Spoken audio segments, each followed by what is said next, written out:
This is unlocking the power of agent-driven development with rules. I am Brian Perry.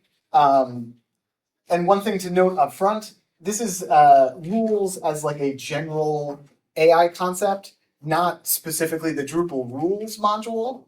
I didn't think of that, but a couple of people mentioned that over the weekend. So hopefully that's not disappointing to you. But yeah, we're gonna get started. I'm really excited to be back at NEDCamp. I grew up in Cranston, so it's always awesome to be back here. But let's get started. And I forgot to make my slides. It's pretty small, but so I obviously did do this to prove a bit of a point. We're essentially going to start with a live demo here. That is what my topic is about, which is basically guiding coding agents. So I'm actually going to start the session here by prompting Claude Code to write my slides for this session. So we'll see how that goes. All right. So yeah, the prompt here, would it help if I turned off the lights? Probably. Yeah. Make it look larger. Or demo. Yeah. Good. All right, and then I'll zoom in a little bit. Font is small. Yeah, it's better. It's hopefully a little bit better and won't be too deep into the terminal. But all right, so the prompt I'm just going to go with here is author slides for my talk called Unlocking the Power of Agent-Driven Development with Rules. And the talk is 45 minutes long. So it's going to take a little bit to do this, but you'll see here that it already started saying that it has a list of to-dos, which I will expand here. There we go. So yeah, if I scroll all the way up, and we'll get into the details here, but you'll see that it actually has a to-do list where it knows some things that are relevant to what I'm trying to do here. It's examining a set of resources, this abstract and outline markdown files. It is looking at the existing slide deck content, which there really wasn't much of. It's checking documentation. So this deck is made in a project called Slide Dev, which is a view-based slide presentation library. And then it's going to go ahead and actually create the talk. So you'll see here it expands on some of the things that's looking at, but it's looking at the abstract, which is actually just the abstract for the session, like what I submitted to NEDCamp. And then there also is an outline, and you'll see here all it's really doing is just looking at these files and adding them to its context. And then we'll scroll down past the outline, and then we actually get into like the example slide. So I just kept basically the example slide deck from this slide dev project, just so we could see what other slides would look like. So yeah, we'll get into the details about that stuff, but it's just, I think, helpful to see in context some of the things that it is referencing. It has also already come back with edits to the slides more quickly than I expected it to, which makes me slightly concerned, but we'll find out. So also, just before we dive in to these exciting new slides, who has used AI coding agents in some capacity? Okay, good mix of people. Who has used rules files when doing that? Nobody. I got a little tiny bit. Who thinks that this slide deck is actually going to be even slightly comprehensible? We'll find out. All right, so I'm gonna restart the slide deck, and we'll dive in. All right, I think I need to reload.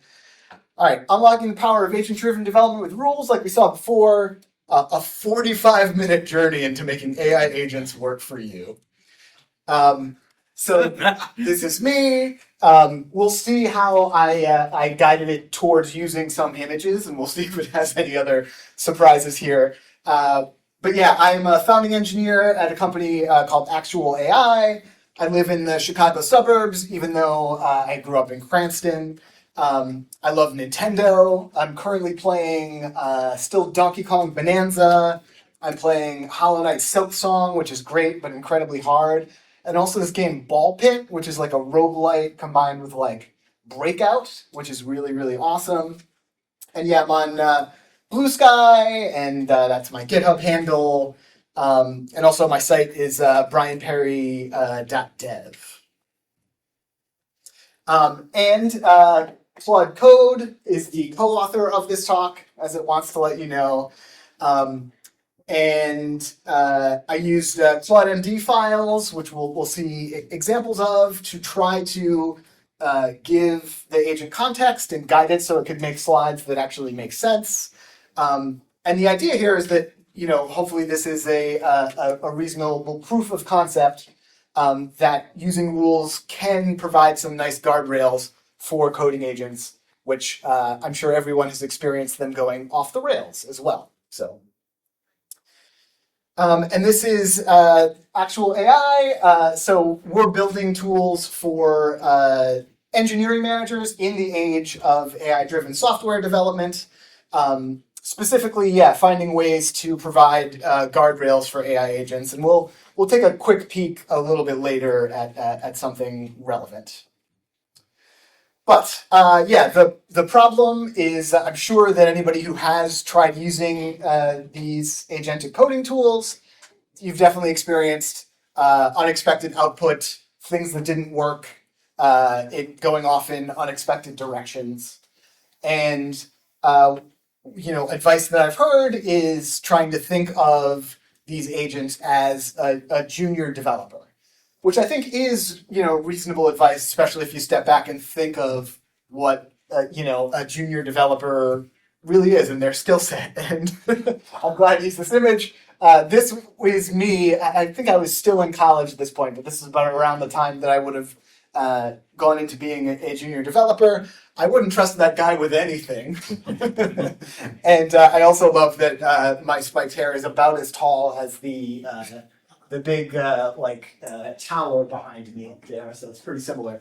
But yeah, if you think of yourself at that age and think of an AI agent as a junior developer, and you kind of understand that you do need to help guide both your past self and an agent like this. So junior developers need mentors and guidance and documentation. They need to understand the code base.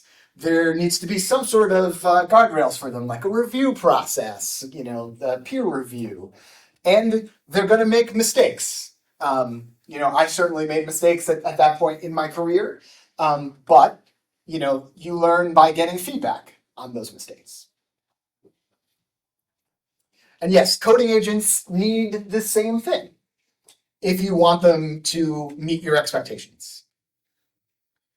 So, there are a handful of ways that you can try to achieve that. There is a piece of gum on the ground here. That is a bummer. I will keep stepping in that over and over. But yeah, so one of the ways that you can try to provide guardrails for AI coding agents are rules. And they're reusable instructions that guide the agent. Hopefully they provide consistent, predictable outcomes, but they should at least provide better outcomes. I don't know if the slides... Oh yeah, okay. Want to make sure it hit this point. So what are rules in general? They're just markdown files, and we'll look at some examples, but it's a really low-tech solution. It's just, essentially documentation in Markdown, providing either like actual rules for agents to follow or context that can help your agent understand more of what you want it to do.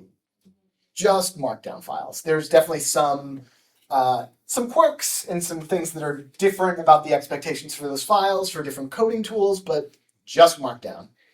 And yes, same note I made before, we're not talking about the Drupal rules module in this case. So, defining effective rules. It needs to be specific and actionable. So for example, a rule like write good code is not going to help you too much. You need to do things that will help it write good code in the context of your code base, or understand things so that it can write, quality code.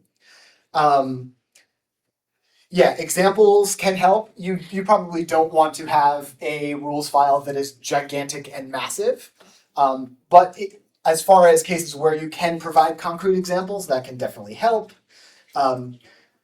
And we'll talk about this more, but if there are common failure patterns, either things that you've seen agents do, or mistakes that people often make within a code base, that can be helpful.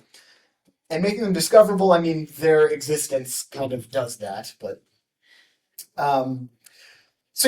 definitely a situation where starting simple is good. You can hopefully over time see, as you iterate, the agent hopefully doing better within your code base and giving you less surprises.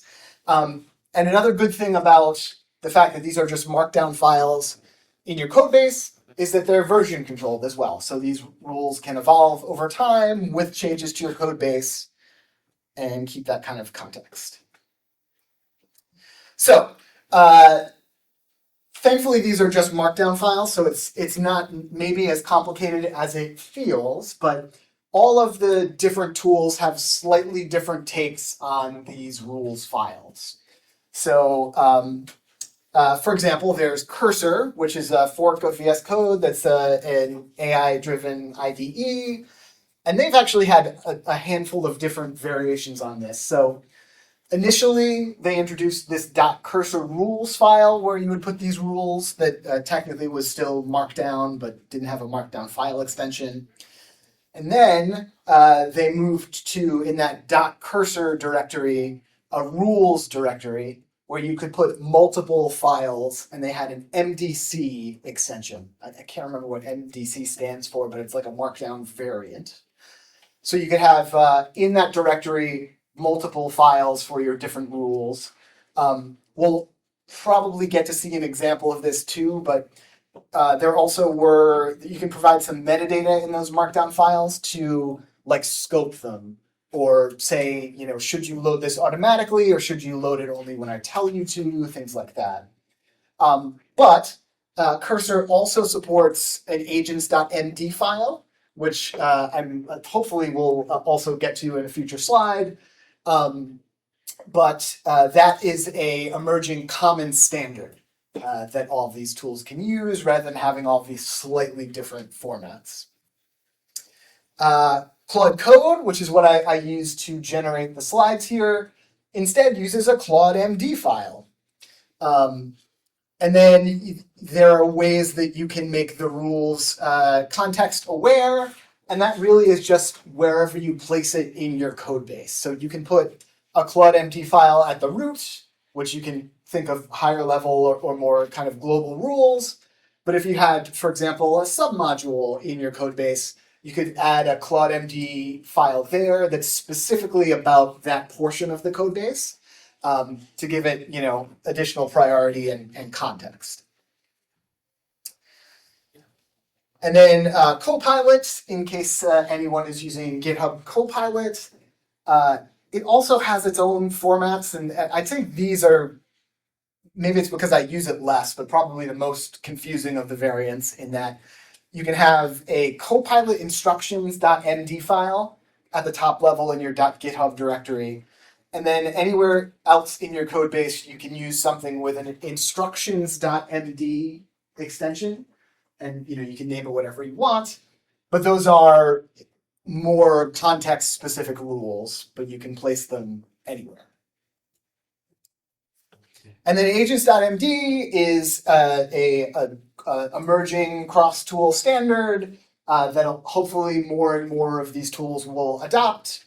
You can use them in both Cursor and Copilot. And similar in concept, they're just markdown files.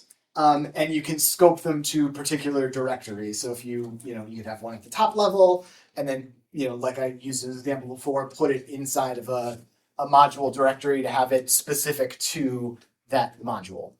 And I'm really hoping that over time, everybody can just standardize on this, because a lot of the differences here are not all that meaningful. They're just markdown files at the end of the day.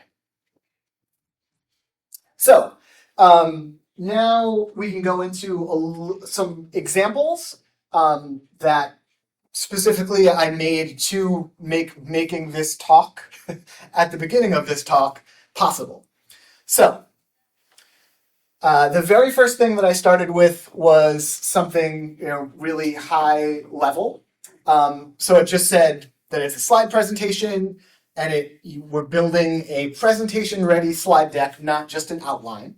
I made that adjustment because I think the first time I ran through this, it just kept wanting to give me an outline of the slides and not the slide deck itself. And I also asked it to make sure that even if it had like memory of its previous runs, that it didn't just reuse a previous version of the presentation. I actually did want it to try to create a new thing every time. So that's obviously some important high-level context so it can know what it's doing. But with just that, it is going to make a whole lot of stuff up. Probably knows the title of the presentation at this point, but no actual facts about it. So it would go off and hallucinate like crazy. And again, thinking of it as like a junior developer, it's because we don't have any of the tools that it needs to be able to make a slide deck that makes some amount of sense. So then the next thing I added to the rules file is things to give it important context. And that's a little bit what we saw in the beginning, where we looked at some of the files that it was importing and how it knows to do that. It's pretty simple. So I said that there are resources that are important that live in the resources directory. And then I just explained what some of those things are. So there's that abstract.md that is the session description that's on the camp site. There is an outline, so it's not making this up out of whole cloth. There is a relatively high-level outline in a markdown file. I also created an images directory, and that's where some of the images that it's pulling for the talk are. And we'll hopefully get to talk a little bit more about how it knows what those images are and why they might be used. And then I also just kept the original example of the demo version of the slide deck from the slide dev library, just so it could see what other slides look like. And that goes a long way. There's definitely more things that we added to the rules file, which we'll see in a bit. But just basically telling it, here's at a high level what you're doing, and here are some really important files that you can pull in and look at whenever I prompt you, makes a big difference. So then, there are some framework-specific rules that I added, and a lot of this was just having it understand the slide deck library that I'm using. So while a lot of this is Markdown, there still is a code component in that it's creating this slide deck in Vue using the rules of a particular framework. So it's going to be able to get some things looking at the code base and looking at that example slide deck. So obviously we guided it that it's supposed to be editing the slides.mt file, but we tell it that it's using slide dev, and then we're using an MCP called context7 to allow it to get the documentation for slide dev. So basically what that second line is saying is, you should know more about slide dev, and here's the documentation if you end up needing it. And who here is familiar with or has used MCP before? A decent amount of people. So it really is, it stands for Model Context Protocol. And it basically is just a way to provide, essentially additional context to these agents. It can do some pretty fancy things, like there's a Playwright MCP that can be used to actually open up a browser and check pages during live development. There's a Figma MCP that you can use for it to take screenshots of things in a Figma design and then make implementations based off of that. But in this particular case, we're using an MCP called Context 7, which is really helpful. It just makes it easy for you to get access to a whole wide array of different types of documentation. So in this case, it has the slide dev docs. So we're just telling it to use this MCP to go get the docs for slide dev. And that makes it a lot better at writing slides like this. I mean, still pretty boring, but they work. And then another pattern that can be useful that I find myself doing, both in prepping this presentation and also when I write code that's assisted by agents, is when I find myself correcting the agent or it makes some sort of pretty obvious mistake, is I will then create a rule based on that. It's kind of like, you create a failing test you create a failing test and then you write the code to make it pass. So some things I did when doing like previous dry runs of it making this slide deck. I said, don't add more than 8 lines of text on a slide because it'll overflow. Make sure the slides have enough contrast, and I'm going to use dark mode. What else? It was using some CSS classes that were generally unhelpful. And yeah, I encouraged it to use headings, and I think I also encouraged it to use different layouts from slide dev. And you can even go as far as you're working with an agent, it makes a mistake, you can actually ask it to write the rule itself. Depends on how hands-on you want to be, but oftentimes that is surprisingly effective in that the agent will write the rule kind of in the language that it understands. You still need to look at it and make sure it makes sense, but that can be surprisingly effective too. And then nested rules and scoping. I think the screenshot that it picked up here is not exactly related to that.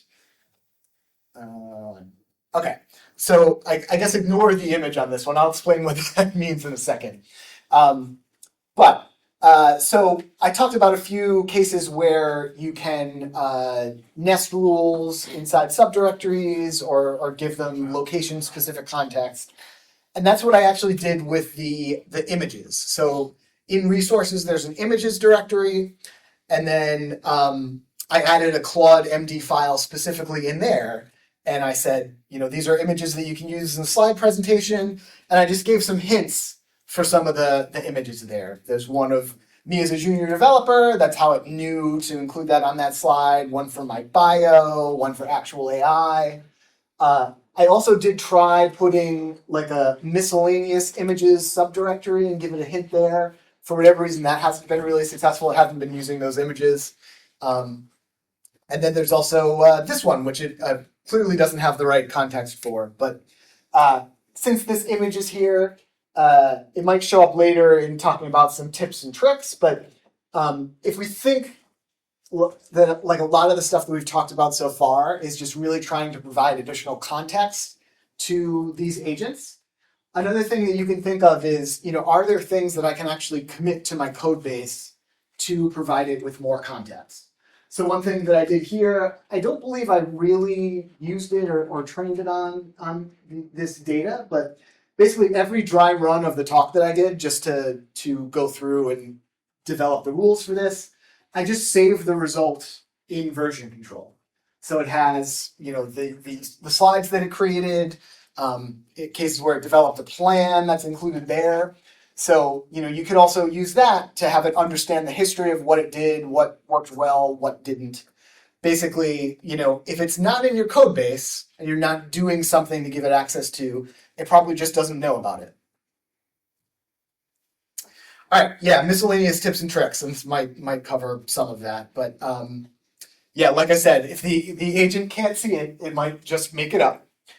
Yeah, I saved all the history, so it did cover that. But another important thing, this is just a more general AI coding thing, but a lot of the basics are debatably even more important when you're working with a coding agent. So things like linting and automated tests, having using like a typing system like TypeScript can go a long way.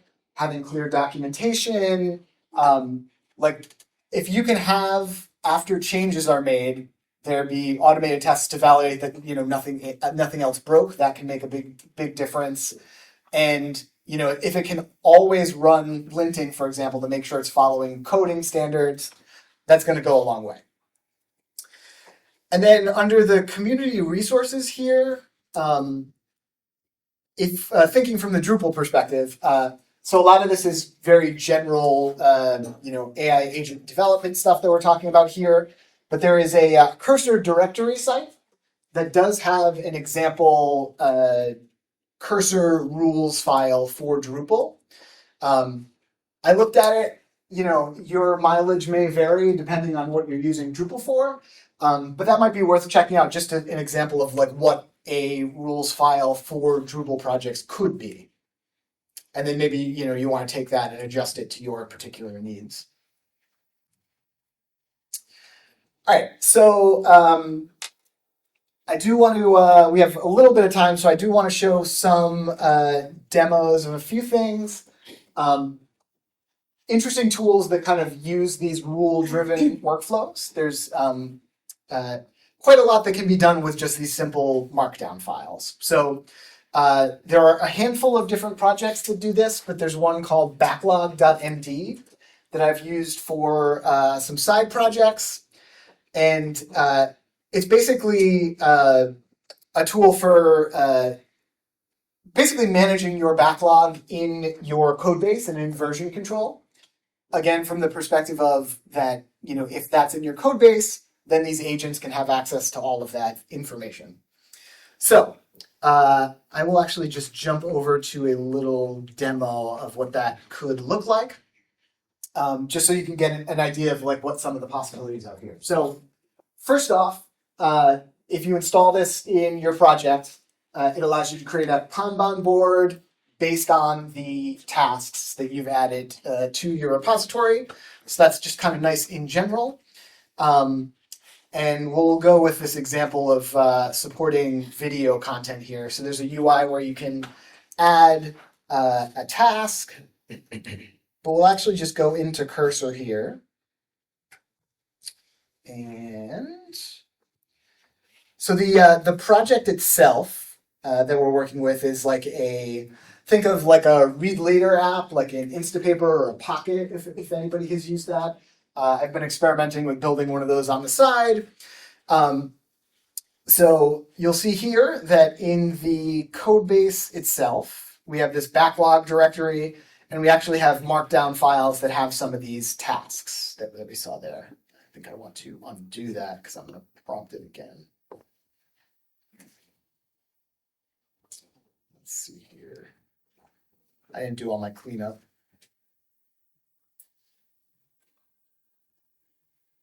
All right, that's gone. All right, so yeah, those tasks live as markdown files in your code base. And then how the brains of this actually work, which I think is pretty interesting, is that this project just installs very specific curated rules.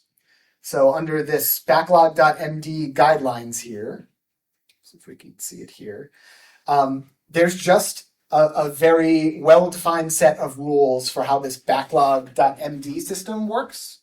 So you can see how far this concept can actually go. So it explains how to define tasks, how to write acceptance criteria, what examples of good and bad acceptance criteria are from the perspective of this project.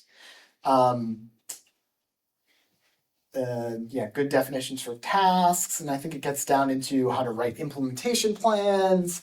So if we actually open up the task itself, and there already are acceptance criteria that were added here, but we can, for example, prompt it and say, create an implementation plan for this task.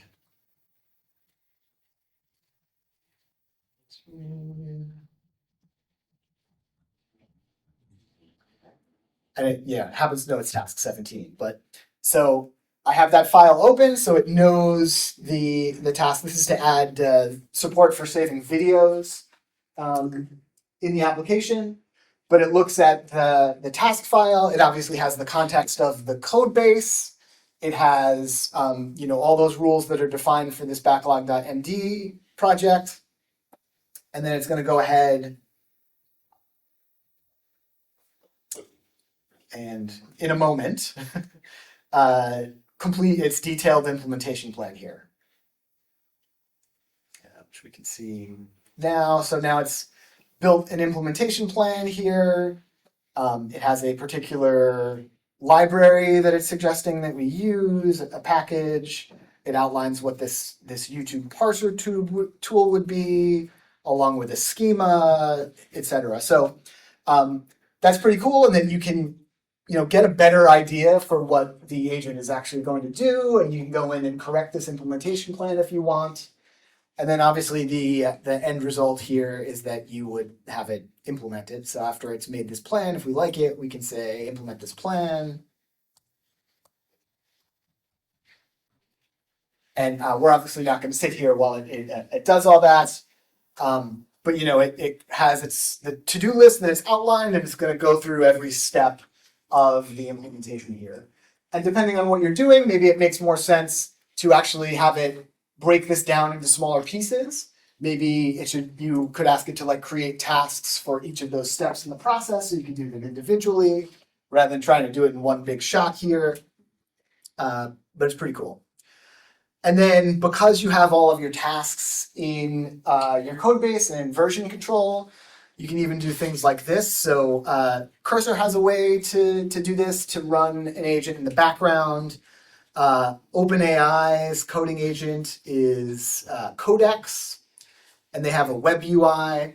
So because we have these the backlog of tasks here, I can even do something like this, which is just implement something from the backlog.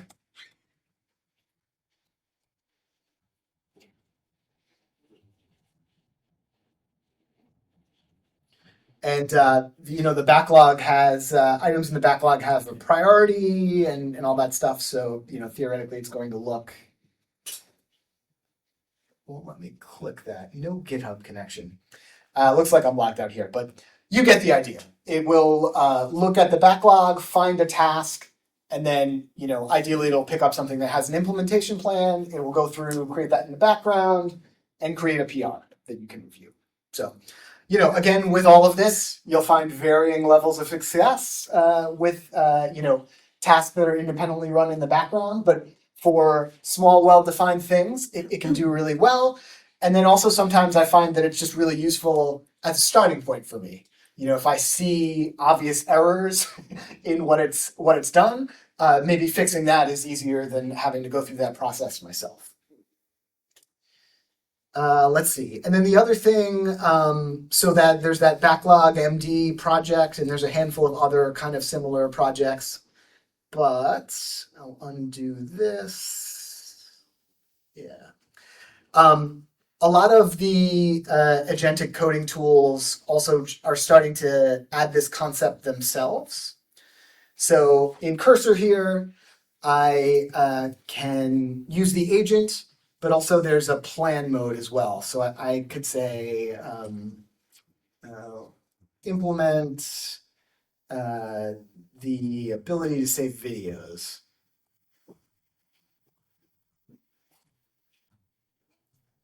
So this is actually built into Cursor. Claude Code also has a plan mode and can do similar things, but really similar idea here is based on all of the context that it has in your code base, the rules you're telling it to follow.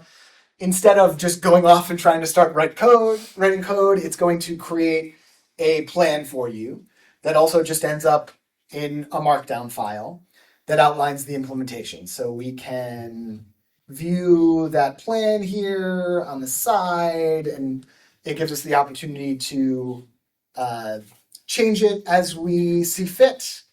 And then you can also, which is kind of nice, you can here, a little buried, but you can save that plan to your workspace.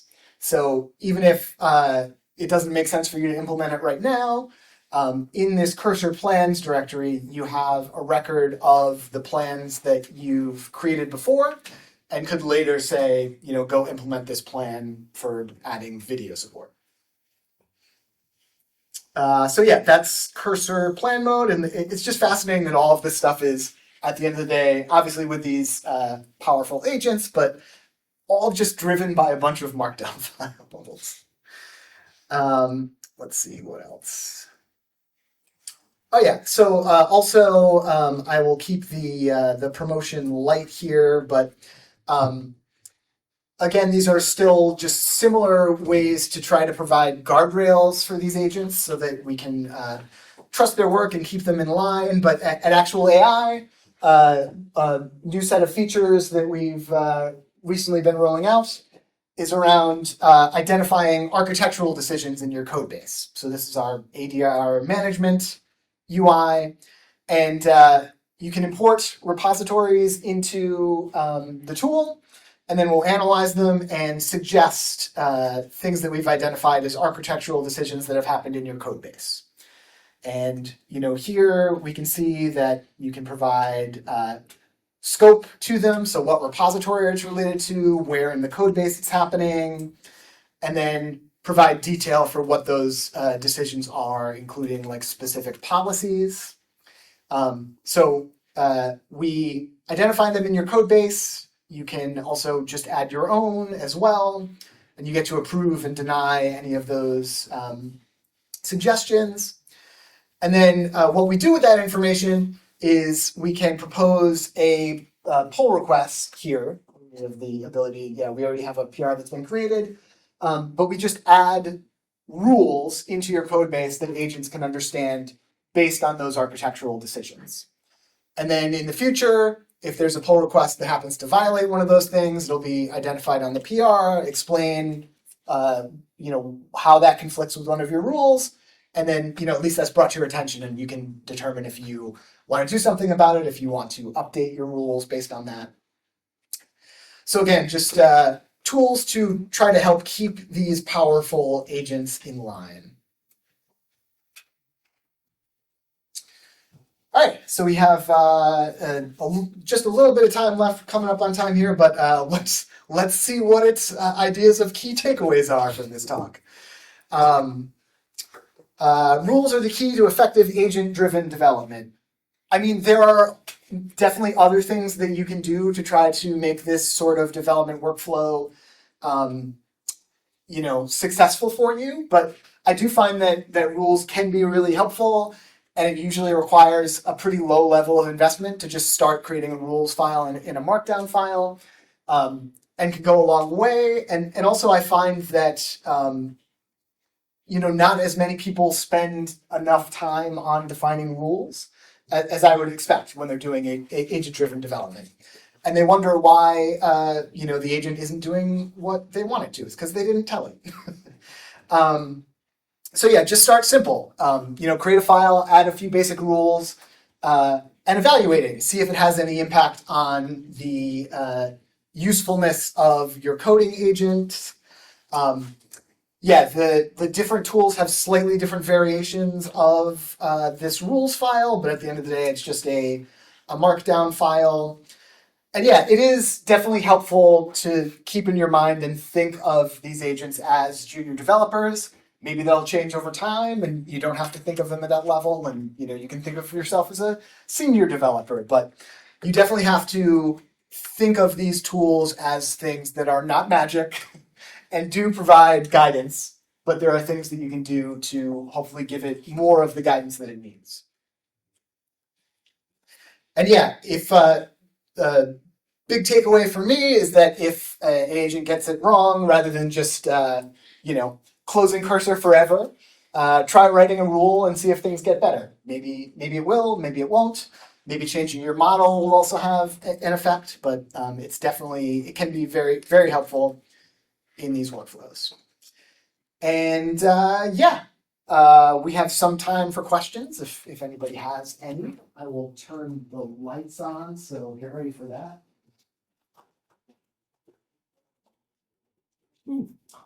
Yes. Is there a rules hierarchy Yeah. within an NDC?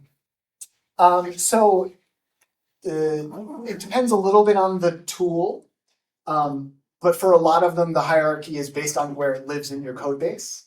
So it will be scoped to the code in that subdirectory. I don't know if that answers your question. No, within the text file, within the Yep. MDC, Mhm. if you have 4 rules. Yeah. Is there any order of operations, is the 4th one gonna be last? Yeah, Always? that's a good question. So it obviously does read the file, I believe, top to bottom.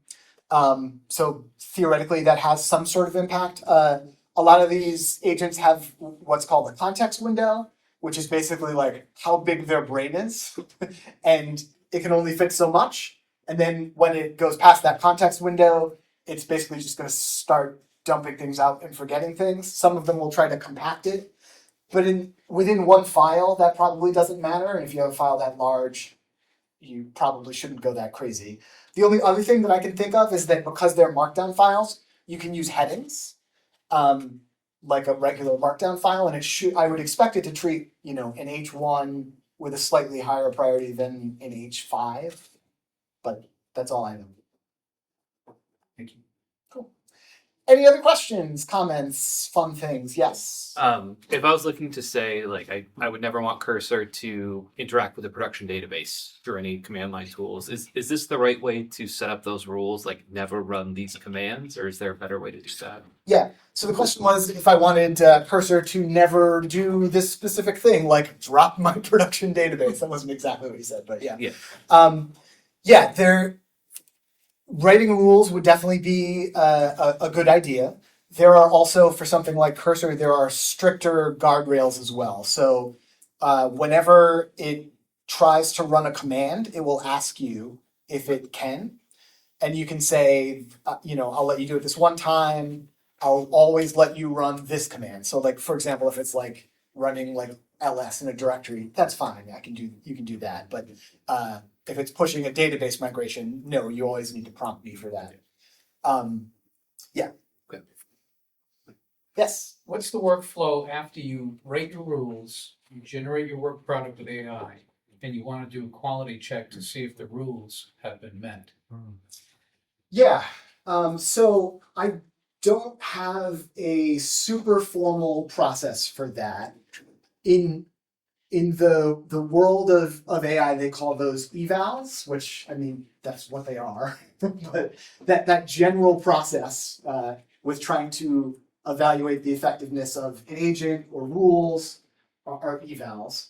There are, I believe, some emerging frameworks to perform those evals. There's like some Python libraries that do that. There's a AI framework called Mastra that I've used. It's a TypeScript framework. That has a framework for defining these evals. And there's like general like recommended processes for that. So same as just writing a script to see if there's any of the unwanted conditions present in your code base. Yep, exactly. Yep. And sometimes that's manual. Sometimes you can actually use another agent to try to evaluate the successfulness of that rule, But yes, that's the general idea. Right. But yeah, I think as tools get better there, it will be really, really helpful because those things are hard to test because they're not predictable or deterministic. So you can't like write a unit test for it, for example. So it's a bad idea to take all your best practices, list them in your rules file because it's too big to exceed the context and you maybe not pick up the last few. Yeah, I think it depends. But like in general, if the file feels massive, it's probably still not going to exceed the context. Like the context windows for these tools are getting larger and larger and larger. So in your one file, you're probably not going to do that. But the more you shove in there, the more likely it's going to either not pick the right thing or have too much information and get confused. So I would just recommend starting with the things that are the most important or the things that you've actually used to correct an incorrect behavior from the agent. Okay, thanks. Yeah, it's tough answering some of these questions because it's it's still the Wild West out there. Just trying to get something specific and actionable. Yep. In how you write your rules, right? Mhm. Thanks. Yes. I'm curious more about the tasks and implementation plans. Is that the middleware in the space where you could, it's almost like catch the hallucinations before they happen? And in some ways, we all are troubled with how do you get someone, a junior dev, involved in AI? And I see this immediate opportunity where even on your projects, a senior dev can say, okay, I need this. Give me your plan. And then you're literally vetting that for the hallucinations in the plan and then handing that to a junior dev. We're literally, I mean, it's feeling like this middle space where as senior dev, you'd be like, okay, here's a plan, implement it. But when you go to the junior dev, you could be like, okay, what don't you understand about this plan? What do you need to learn? Yeah. And then you're almost getting this workflow with AI where you're using that plan to be, okay, now we need a plan to learn how to do this. Yes. Yep. Yeah. Yeah, I mean, I agree. And are you using that in your work? Like, are these with Cursor? Is that kind of one of the things, this planning phase before you're doing the AI? Because I don't know anyone using Cursor per se. Yeah, it really depends on what I'm doing. So, something simple like I want to add a button to this page. That's usually something I can just prompt the agent to do, and it'll be okay. And also, I get to look at it and see it. But if it's at the scope of like actually adding a feature, like I definitely have had it do things like take a first pass at adding a new page. And I expect that I'm probably going to have to get in and tweak it. But if I just tell it to go create a new page, it's going to be all over the place. So that's a situation where having it plan it out will be good. And I can understand what it's going to do. Sometimes that actually gives me ideas I didn't, think about, just like planning out any feature in general. Mm-hmm. And then also sometimes that in doing that process of having it plan it out, it shows me really logical places that I can break it out. So rather than having to do it in one shot, maybe I can have like 3 different tasks that I do in sequence that it's less likely to screw up. Cool. Yes. Hopefully an easy question. What's your favorite AI coding tool? Yeah, I use Cursor. Okay. And I have had good success with that. A lot of the developers that I work with these days are all in on Claude Code. And for whatever reason, it just hasn't clicked quite right with me. I think it's probably because it's less integrated into the IDE. And the way that Cursor does it, I feel like I have more control, more checkpoints in what's going on. Awesome. Anything else? Cool. Thanks, everybody. Hope that was interesting. Thank you.